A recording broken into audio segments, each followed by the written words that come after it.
आज बीड मधल्या डीपीडीसीच्या बैठकीत नेमकं काय झालेलं आहे त्या संदर्भातल्या टॉप 9 बातम्या।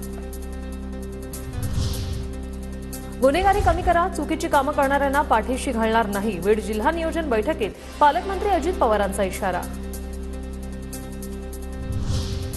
पालकमंत्री अजित पवारांनी घेतली बीड जिल्हा नियोजन समितीची बैठक। प्रत्येकाने आपल्या जबाबदाऱ्या नेटाने पार पडाव्यात, अजित पवारांच्या सूचना। जवळपास 2 तास चाललेल्या बैठकीत जिल्हा पातळीवरील नागरी समस्या सुरक्षेबाबत अधिकाऱ्यांना अजित पवारांच्या सूचना। खंडणी मागितल्याचं कानावर आल्यास मकोका लावणार, रिव्हॉल्वर लावून फिरणाऱ्यांचा परवाना रद्द करणार, तथ्य असेल तिथे कारवाई अटळ, बीड जिल्ह्याचा चार्ज घेताच अजितदादांचा कडक इशारा। मी सगळ्याला नियम सारखा लावणार आहे, याच्यामध्ये मला टार्गेट करायचं नाही, परंतु बदल झाला पाहिजे हे मलाही जाणवलं पाहिजे, इथल्या सर्वसामान्य नागरिकांना पण जाणवलं पाहिजे।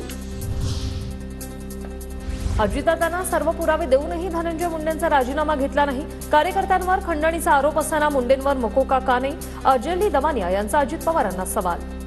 जे मी पुरावे दिलेत ते अतिशय स्ट्रॉंग पुरावे आहेत। ऑफिस ऑफ प्रॉफिट मध्ये पहिला तुम्ही त्यांचा राजीनामा घ्यायला हवा होता, तो ताबडतोब घ्या। बीडमधील गुन्हेगारी संदर्भात डीपीडीसीच्या बैठकीत सांगितलं, गुन्हेगारांवर कारवाई होणार, आरोपींना फासावर लटकवणार, अजितदादांचं आश्वासन। आमदार संदीप क्षीरसागर यांची माहिती।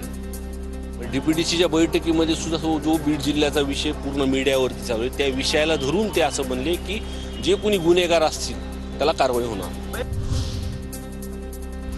काम करताना जात पात बघू नका, स्वतःची प्रतिमा जनमानसात चांगली ठेवा, मी तुमच्या जवळचा मात्र चुकीचं वागू नका, खपवून घेणार नाही, अजितदादांचा पदाधिकाऱ्यांना सज्जड दब।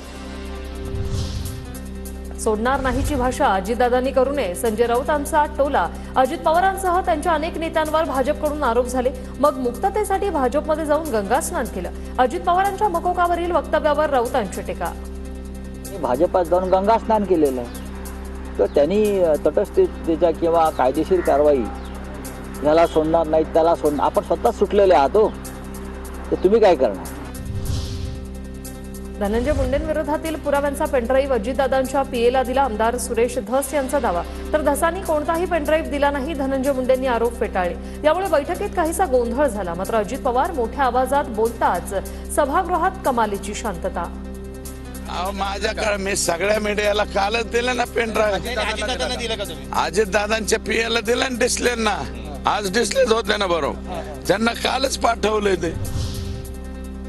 आधी गुन्हे घडले त्या गुन्हेगारावर कडक कारवाई करा, गुन्हेगार आणि त्यांना मदत करणारे बीडची बदनामी करतायत, अजितदादांच्या बीड दौऱ्यावरून धनंजय देशमुखांची विनंती।